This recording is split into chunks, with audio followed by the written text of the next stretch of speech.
I read a funny article where Jared Goff chants have been breaking out at Detroit Red Wings games. I don't know if you saw that. Just periodically throughout the games. They love this guy. Oh, they love him. It's awesome. But a couple people in Detroit, like media guys out there, are starting to get upset with the Jared Goff chants at the Red Wings games. One of the Red Wings network guys was saying it's starting to get stale. And then Jim Costa from 97.1 The Ticket, he said, the Wings are in the playoffs and deserve their love, their own chants. Like, it seems that some guys are saying, like, all right, let's move on from Jared Goff at the game. I completely disagree. If you're the Detroit Lions fans, it was 30 years without winning a division or winning a playoff game, and this guy took you to the NFC Championship game. I'm chanting his name at every single sporting event in the Detroit area. Oh, and let's not forget, Derek Lalonde, their head coach, said that he wants the Goff chants to continue because he thinks that gives them the energy the Lions had. Jared Goff he is such a Lions player. He's completely cast aside by the flashy LA Rams. He comes into Detroit. He says, I'm going to work hard and elevate this team. He did exactly that. I love that the city has embraced him. I'm trying to put into a perspective like a team who stunk for a long time. The Pirates, chanting McCutcheon at every single game. If you're at a Steelers game, a team who's been good, and you're chanting like, "Oh, Neil Cruz." I understand it. I do get what they're saying. Where the Red Wings players might be like, "All right, like this is our." Oh, well, but then the Dylan Larkin chants come in immediately after, so it's fine. Yeah, what are Detroit fans like going against themselves? Like some people. No, look, it's Detroit sports teams. Let's set aside whatever the Pistons have been this year. They're finally sort of on the up and up. Yeah, if you can keep that energy going, like 2 wins in the middle of December. Yeah, keep the link between the Red Wings and the Lions going. Like, go for it, man. I think there's no problem. I think here. It's cool the city to kind of all like combine the sports teams and kind of had that link there. I think I'd lean towards it being a little bit messed up. Maybe not during the Super Bowl run, but at this point, during the football season, during the run was great, but not during another sport. Do you know how much of an impact you need to have where they're chanting your name a full month after you've been eliminated? And it's Jared freaking Goff. It's Jared Goff. That is so cool. Dan Campbell actually said, someone asked him, is Goff, Goff's kind of viewed as someone who can't win a Super Bowl. What do you think about that?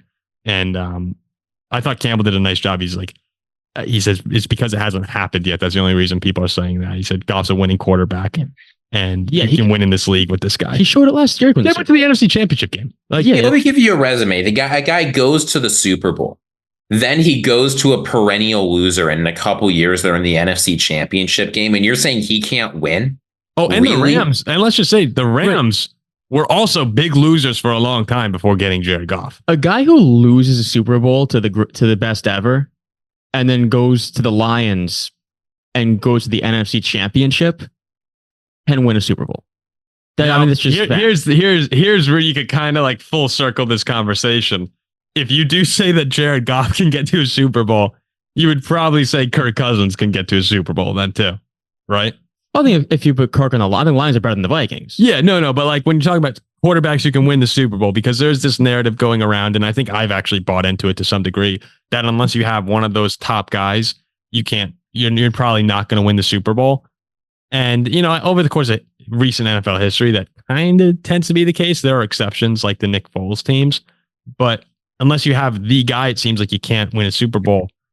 But it seems now that, if you say Jared Goff can win, there's a lot of quarterbacks who can win. I think a good handful of quarterbacks can win a Super Bowl in the right system, in the right spot. Like, I don't think Goff in Minnesota could win it. Mm-hmm. The elite quarterback, here's what they get you. They get you more room for mistake elsewhere. But the Lions offense is very good, and they're keeping Ben Johnson, right? So they're going to be able to run that back. And they've been consistently good once they figured it out. You've got a defense that hopefully improves, especially if they're able to get Snead. You've got a fearless head coach who owns the locker room and consistently gets this team in positions to win games. I don't know. There's something about this team. The NFC North, I think, is going to be a real tough division next year. But the Lions won it this year. They can win it next year. And there's a lot of reason to be optimistic about what they can do. 100%. I agree with you, Eric. Like the great quarterbacks, they can take a mediocre team and win a Super Bowl. But then you have the guys like Goff, like Kirk Cousins, who are very, very good quarterbacks, but they need a better system around them. Purdy. That's not everyone's going to be the best cornerback in the NFL. Yeah. But you're right. There's nothing wrong with only being well above average. And like, you don't have to be the best in the NFL to win a Super Bowl. Like, you're telling me this year Brock Purdy couldn't have won if they had the game won. Yeah. I mean, the Lions should have been in the Super Bowl. Yeah. But it certainly helps to have those guys. But what'll happen is a lot of those guys in the NFC who could win it might go there and then lose to Mahomes. Let's not forget, everyone talks like Jared Goff's an old man. He's 29. Oh, Goff's young. Goff might even have his best football ahead of him. So there's the Lions. They've got their guy. There's zero reason not to keep him around. There was a lot of talk, are the Lions going to be looking to move on from Jared Goff? I don't think so. That's a ridiculous conversation. If I'm Lions next year, like, I'm going in wanting to win, expecting to win the Super Bowl. Like, that's my expectation. Go win the Super Bowl. If they go get a cornerback, like we said, their team is loaded. Yeah.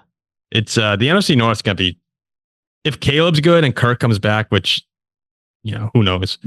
Love picks up where he left off. That's going to be division. That's going to be, It might be the most fun division in football next year. Early last season, like October of last year, when the Vikings are 1-4 or whatever we were, the Bears sucked. The Packers looked horrible. It's like, man, the NFC North has a lot of tough sledding ahead. To now where we're at is a ridiculous turnaround for the entire division. Yeah, it should be good. And the Vikings are probably going to be the worst team next year after we move on from Kirk. But